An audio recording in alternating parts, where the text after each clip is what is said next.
என்னாச்சு? ஏன் இன்னும் யாரும் வராம இருக்காங்க? இருங்க, நான் கால் பண்ணி பாக்குறேன். சரி, போன் போடு.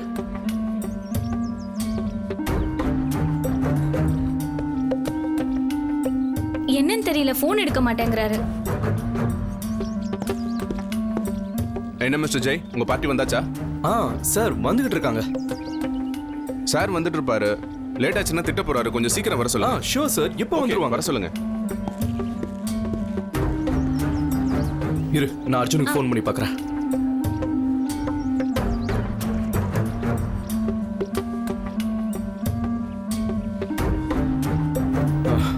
அர்ஜுனு ஃபோன் எடுக்க மாட்டேங்கிறா. என்னாச்சு? என்ன ப்ராப்ளம்? ஏன் இப்படி பண்றாங்கன்னு தெரிய மாட்டேங்குது. டைம் வேற ஆயிட்டு இருக்கு. பூஜா குட்டி, எப்படி இருக்கீங்க? நான் நல்லா இருக்கேன். நீங்க எப்படி இருக்கீங்க? நான் நல்லா இருக்கேன். அப்பா வரல? பூஜா வந்துகிட்டே இருக்காரு. ஆன் தி வே. பாருங்க, நம்ம வீட்டுக்கு போயிடுவோம்ல, அதனால தான் என்னோட எல்லா திங்ஸையும் பேக் பண்ணி எடுத்துட்டு வந்துட்டேன். பரவாயில்லையே, பூஜா குட்டி ரொம்ப ஸ்மார்ட் ஆயிட்டீங்க. எங்க பூஜா என்னைக்குமே ஸ்மார்ட் தான். ஸ்ருதி அத்தைக்கு தான் இத பத்தி தெரியல இல்ல?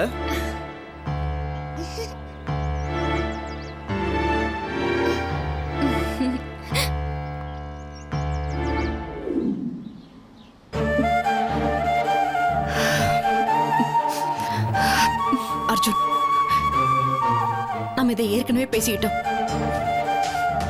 நம்ம 2 பேருக்குள்ள எந்த ஒளிவு மறைவும் இருக்க கூடாது. உண்மையை மட்டும் தான் பேசணும்னு.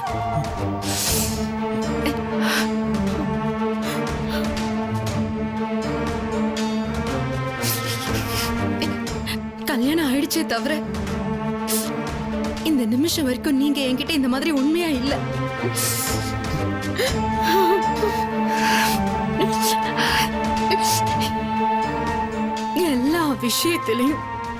எல்லா விஷயத்திலையும் என்கிட்ட போய் போய் போய் எல்லாத்திலையும் போய்.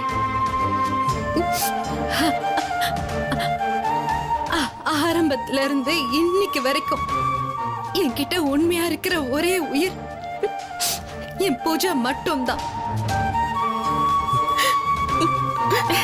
நான் அவளுக்கு ப்ராமிஸ் பண்ணி இருக்கேன்.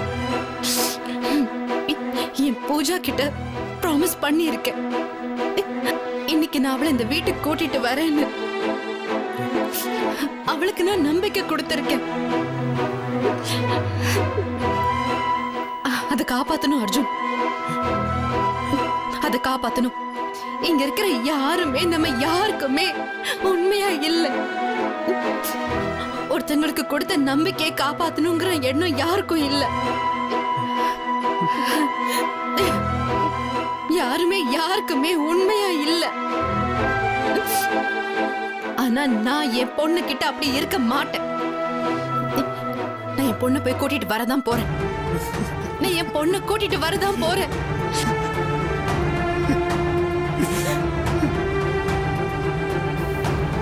அவ எனக்காக வெயிட் பண்ணிட்டு இருக்கா. நான் அவளை ஏமாத்த மாட்டேன். இன்னைக்கு என் பொண்ணு இந்த வீட்டுக்கு வருவா. கையெடுங்க மனோஜ், போலாம்.